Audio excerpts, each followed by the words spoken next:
ஏப்பா இத மொத்தமா அவருக்கே தரப்போறியா? எனக்கு ஒரு தம்மா துண்டு. வர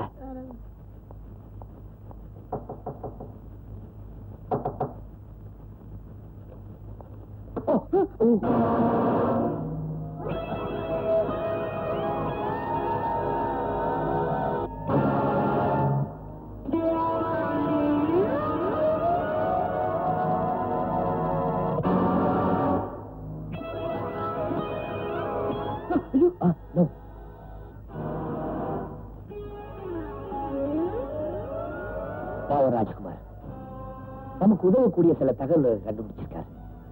அது இவரை நமக்கு சொல்லிடக்கூடாதுன்னு அந்த ஜார்ஜ் தான் இவரை கொலை பண்ணிருக்கணும். அசோக், இங்க இருக்கிறது எதையும் தொடாத. நம்ம இங்க ஒரு நிமிஷம் கூட இருக்கக்கூடாது. வா.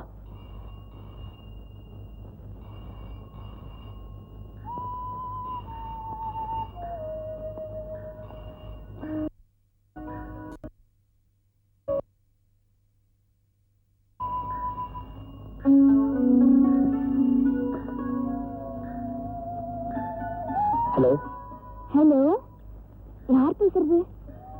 மிஸ்டர் ராஜ்குமாரா? நீங்க யாரு? என் பேரு சுஜாதா. சுஜாதா? நான் தான் ராஜ்குமார் பேசுறேன். என்ன விஷயம் சொல்லுங்க. நான் உங்ககிட்ட கணேஷ பத்தி சில உண்மைகளை சொல்லணும் சார். கணேஷ் பத்தியா? சொல்லுங்க சொல்லுங்க.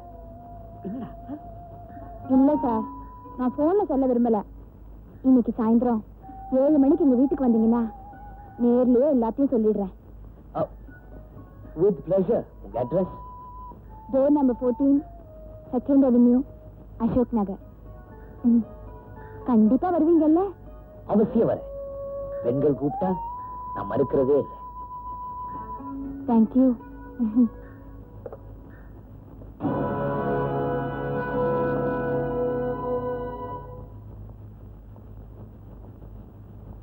ராஜ்குமார இப்பதான் பரலோகத்துக்கு பாத யாத்திரை அனுப்பிட்டு வர என்னையே ஏமாத்த பாக்குறான் இந்த கணேஷ். சுஜாதா, கணேஷ் தான் டிடெக்டிவ் ராஜ்குமார்ங்கிற ரூபத்துல இங்க வரப்போறான். அவங்கிட்ட இருந்து ரகசியத்தை எப்படியாவது நீ வாங்கிடணும். உனக்கு அந்த சந்தேகமே வேண்டாம். ஆத்திரப்பட்டு எதுவும் செஞ்சிடாத. நான் தூரத்துல இருந்து உன்னை கண்காணிச்சுக்கிட்டே இருப்பேன். வர. போடா முட்டாள். உன்னோட ரகசியத்தை விட என்னோட லட்சியம் தாண்டா எனக்கு முக்கியம். அந்த கணேஷ் வரட்டும். வந்ததும் நேரத்தை வீணாக்காம அவனோட விதியை நான் முடிக்கிறேன். May come in please. Come in. அடடே, பத்மினியா, வாங்க. வணக்கம் சார். வணக்கம். இவ என் டாக்டர் ராதா. வணக்கம். அப்படியா? Very good. உட்காருங்க.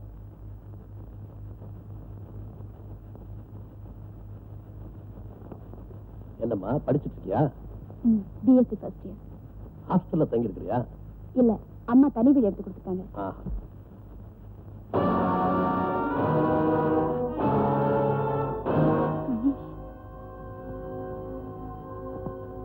நீ கணேஷ் சொல்றாவ என் மகன் சத்யா.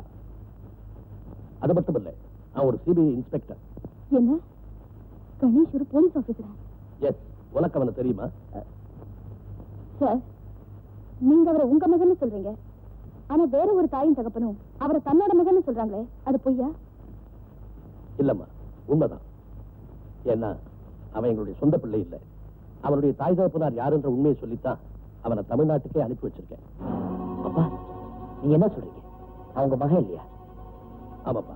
அப்பா, ஆனா என்னைக்குமே நீ எங்க மகன் தான். சத்யா, உனக்கு விவரம் தெரிஞ்சு இப்பதான் நீ தமிழ்நாட்டுக்கு போற. ஒருவேளை உன் பெற்றோர்களை சந்திச்சா திரும்ப நீங்க இணையறது சௌரியமா இருக்குமே தான் இப்ப இதை சொல்ல வந்தேன். நீங்க சொல்றது உண்மையா இருந்தா எங்க அப்பா அம்மா யாரு? நான் உங்ககிட்ட எப்படி வந்தேன்? சத்யா, உங்க அப்பா பேர் ராமையா, உங்க அம்மா பேர் லட்சுமி. அப்போ நான் திருச்சியில டிஎஸ்பியா இருந்தேன். கில்பர்ட் ராயப்பன் ஒரு பெரிய கடத்தல்காரங்கிட்ட உங்க அப்பா ஒரு விசுவாசம் உள்ள ஆனா கண்மூடித்தனமான வேலைக்காரனா இருந்தார். அந்த ராயப்பனுடைய நடவடிக்கைகளை போலீசாரால கண்டுபிடிக்கவே முடியல. நீங்க சொல்ற ராமையா பிடிச்சு விசாரிச்சிருக்கலாமே. நான் தான் சொன்னேன், ராமையா முதலாளியை தெய்வமா நினைச்சிட்டு இருந்தான்னு.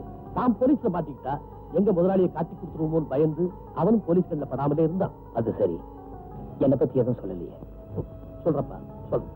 ராமையாவுக்கு 2 பிள்ளைகள். அதுல நீ சின்னவன், உனக்கு அப்போ 1.5 வயசு இருக்குன்னு நினைக்கிறேன். ஒரு நாள் உன்னை ஏதோ ட்ரீட்மெண்ட்டுக்காக நர்சிங் ஹோம் கூட்டு வர்றதாக எனக்கு தகவல் கிடைச்சது. தெரிஞ்சு நானும் அங்க போனேன். நான் வந்த விஷயம் தெரிஞ்ச உடனே உன்னை டாக்டர்கிட்டயே விட்டுட்டு அவன் பின்புறமா தப்பிச்சு ஓடிட்டான். ஓஹோ, குழந்தையா இருந்த என்ன நீங்க எடுத்துக்கிட்டு போயிட்டு, அப்படியாவது எங்க அப்பா ராமையா போலீஸ் ஸ்டேஷனுக்கு வருவாருங்கிற நம்பிக்கை. ரைட்? எக்ஸாக்ட்லி. ஆனா அன்னைக்கு தப்பிச்சு போன ராமையாவை பத்தி எங்களுக்கு எந்த தகவலும் கிடைக்கல. குழந்தையே இல்லாத என் வீட்டுல நீ வந்து வளர்ந்த. நீ வந்த நேரம் எனக்கு ப்ரொமோஷன் கிடைச்சு டெல்லிக்கும் டிரான்ஸ்பர் ஆச்சு. டிபார்ட்மெண்ட்ல எழுதி கொடுத்துட்டு உன்னை இங்க எடுத்து வந்து வளர்த்தேன். அப்போ நான் ஒரு தவறான தகப்பனுக்கு பிறந்தவன் இல்லையாப்பா? No, surely not. கண்மூடித்தனமா முதலாளியை தெய்வம்னு நம்பின முட்டாள் வேணா உங்க அப்பாவை சொல்லலாமே தவிர தவறானவன் சொல்லவே முடியாது. இத பத்தியா, இதுதான் உங்க அப்பாவும் அம்மாவும்.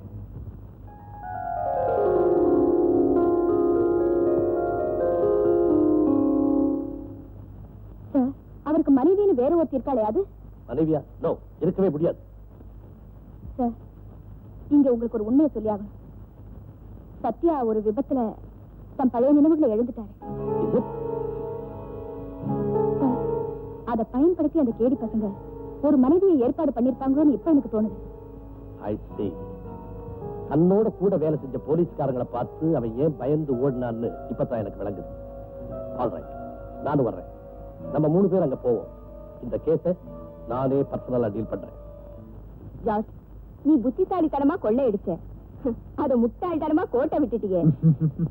சசி, சுஜாதா 5 அடி இருக்காளேன்னு பார்க்காத, அவ 50 அடி பாயுவா.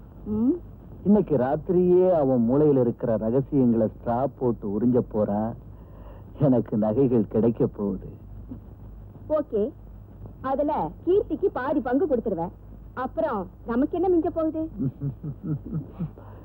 ஏண்டி, கீர்த்தி பங்கு கேட்கிற வரைக்கும் அவனை உயிரோட வப்பேன்னு நினைக்கிற? அவனை உயிரோட விட்டா அந்த ஜகா மாதிரி அவனும் உன்னை ஏமாத்திடுவான். அடி பைத்தியக்காரி, இந்த ஜார்ஜ சல்லிசா நினைக்காத. இவன் ஒரு கெட்ட பாஸ்டர்ட். இவனை ஏமாத்த என்னாலேயே முடியாது. இன்னைக்கு ராத்திரி நம்முடைய ஆட்கள் கீர்த்தியோட ரத்தத்துல மஞ்சள் குடிக்க போறாங்க. அனுப்பிச்சிட்டேன். சுஜாதா,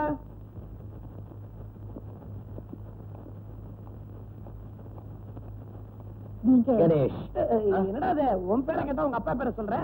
அது ஒண்ணு இல்லைங்க, அவங்க அப்பா பேர்ல அவனுக்கு அவ்வளவு பக்தி இல்லையா? எஸ், என் பேர் ராஜ்குமார். ஓ, நீங்க தான் ராஜ்குமாரா? நான் உங்களுக்காக தான் காத்துக்கிட்டு இருந்தேன். I am Sujatha. How cute.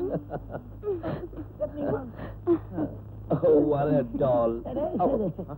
நீங்க ஒண்ணு தப்பா நினைச்சுக்காதீங்க. பாப்பாங்களை கண்டா அப்படித்தான் ஒட்டிக்குமா, பிச்சா இருக்க முடியும். மிஸ்டர் ராஜ்குமார், இவங்க பெரியவர் பாபு மகேந்திரா, என்னோட செக்ரட்டரியா வேலை செய்யற. இவர் மகேந்திர பாபு, என்னோட செக்ரட்டரி.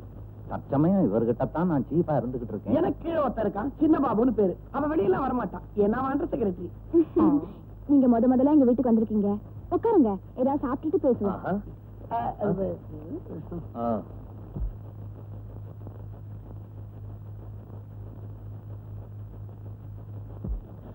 ஜூஸ்.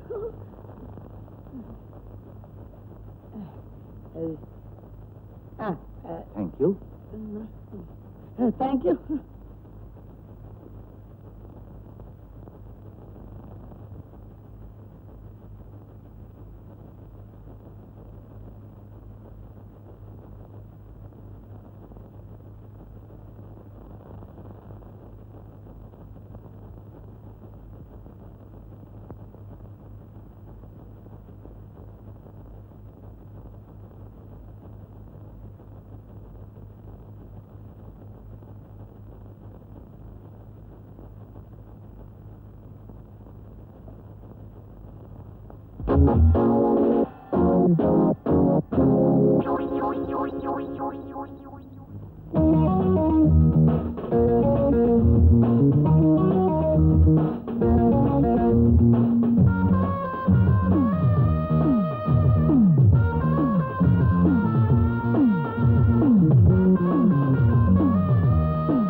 நான் தொட்டாலே பொன்னாகுமே, நான் அறிவே ராஜாங்கந்தான் நீ போடாதே கும்மாளமே இந்த மகாபிரபு இந்த மகாபிரபு பொதுவாக தொடமாட்டான் தொட்டாலே விடமாட்டான் வா அடி இப்போ என் ராஜாங்கந்தான் நான் தொட்டாலே பொன்னாகுமே நான் அறிவேன் உன் பூர்வாங்கந்தான் நீ போடாதே கும்பாளமே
நான் தொட்டாலே பொன்னாகுமே நான் அறிவேன் உன் பூர்வாங்கந்தான் நீ போடாதே கும்பாளமே மகாபிரபு இந்த மகாபிரபு பொதுவாக தொடமாட்டான் தொட்டாலே விடமாட்டான் அடி இப்போ என் ராஜாங்கந்தான் நான் தொட்டாலே பொன்னாகுமே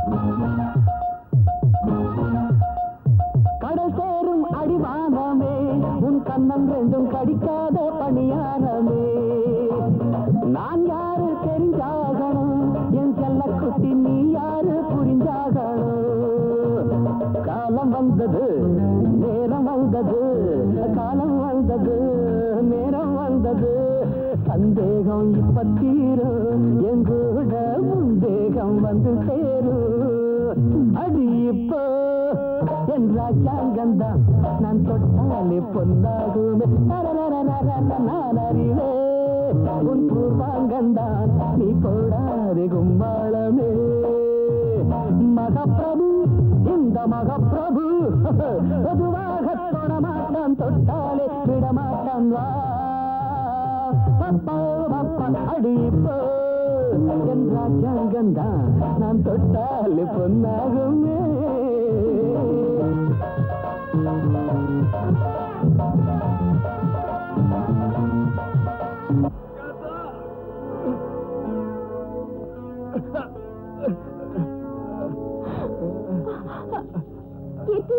என்ன நடந்தது? ஜார்ஜ் என்ன மோசம் பண்ணிட்டா. ஜார்ஜா? ஆமா சுஜாதா, இவ்வளவு நாள் மிருகமா வாழ்ந்த சாகிறதுக்கு முன்னாலேயாவது மனுஷனா சாபம் வேணுதா இங்க வந்து என்ன சொல்ற? கடைசியா உங்ககிட்ட சில உண்மைகளை சொல்றேன். உங்க அண்ணன் ஜகாவை கணேஷ் கொல்லல, ஜார்ஜ் தான் கொண்டான். ஆமா, அது மட்டும் இல்ல, ஜகாவை காப்பாத்துற முயற்சியில தான் கணேஷ் தன்னோட நினைவுகளை இழந்தான். அதை பயன்படுத்தி ஜார்ஜ் ஏற்பாடு பண்ண போலி அப்பா அம்மா தான் ராமையாவும் லட்சுமியும்.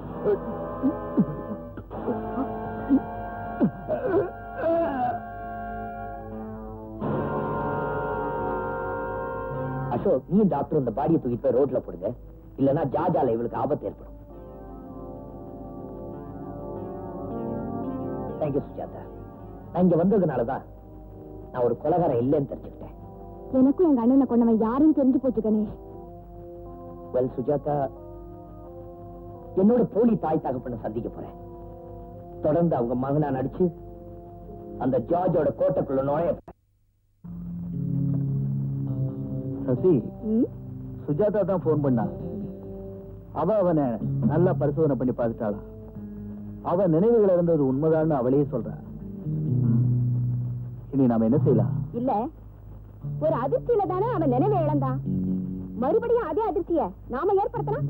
நினைவு வரலாம் இல்லையா? ஓகே, சிந்தனைகளுக்கு விடை கொடுத்துட்டு செயல்ல இறங்குவோம். மணிமங்கலத்துல இருக்கிற நம்ம பங்களாவுக்கு அவனை கொண்டு வர சொல்ல போறேன். கொண்டு வந்து நம்முடைய ஆட்கள் அவனை அடிச்சு நார் நாரா கிழிக்க போறாங்க, நரம்புகளை அறுக்க போறாங்க. அவனுடைய ஒவ்வொரு அணுவிலையும் அதிர்ச்சி ஏற்படுற வரைக்கும் அவனை உதைச்சு நொறுக்க போறாங்க. எப்படி எப்படி ஐடியா? ஓகே, அவனை எப்படி கொண்டு வர போற? கைவசமே கருவி இருக்கு ராமையா. நாளைக்கு காலையில உன் வீட்டுக்கு ஒரு கார் வரும். நீ உன் மனைவியும் அந்த கணேஷ கோவிலுக்கு பிரார்த்தனை நேர்ந்திருக்கிறதா சொல்லி கூட்டிட்டு வரணும். அந்த பிள்ளைக்கு ஆபத்துன்னு தெரிஞ்சும் கூட்டு வர்றதுக்கு என் மனசு இடம் கொடுக்கலீங்க. அந்த பிள்ளையா இல்ல சொந்த பிள்ளையாங்கிறத நீயே முடிவு பண்ணிக்கிறாமையா? ஆமா ராமையா, நாளைக்கு உங்க மகன் சோமுவ விடுதலை செய்ய போறோம். அத நினைச்சு பாருங்க.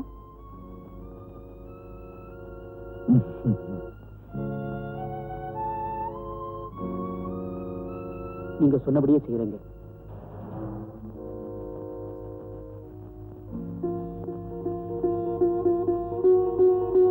தெய்வமே, ஏன் எங்களை இப்படி சோதிக்கிற?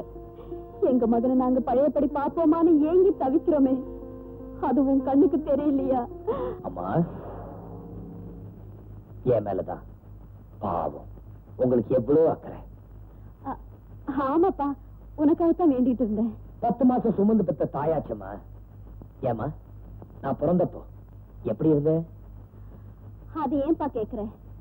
செவ்வான்னு செம்பருத்தி பூ மாதிரி நீ தொட்டில் நிறைய கடந்தப்போ நீ 2 கையால உன்னை அள்ளி எடுக்கும் போது என் நெஞ்சியே கிள்ளி எடுக்கிற மாதிரி இருக்கும்.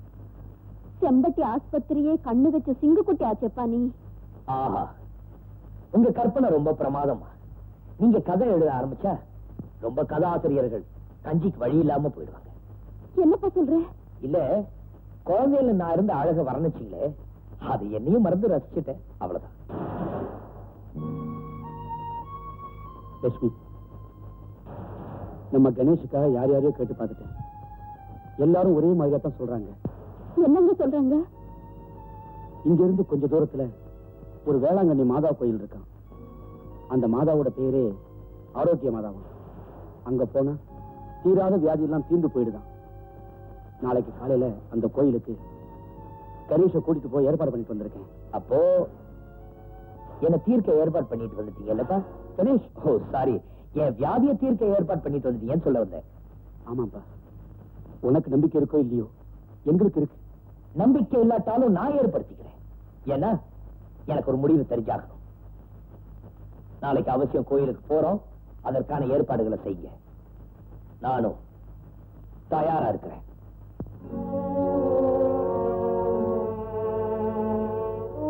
என்னங்க இது? அந்த பாவி இப்படி எல்லாம் சொல்லி அனுப்பிச்சானா? லட்சுமி, எங்கிட்ட எதையும் கேட்காத. நமக்கு 2 குழந்தைங்க பிறந்துச்சு. எஜமான விசுவாசத்துல ஒரு குழந்தை உயிரோட காவு கொடுத்துட்டோம். இருக்கிற இன்னொன்னு இழந்துடாம வீட்டுக்கிட்டு போனோம். நீ உடனே கொட்டிடாத.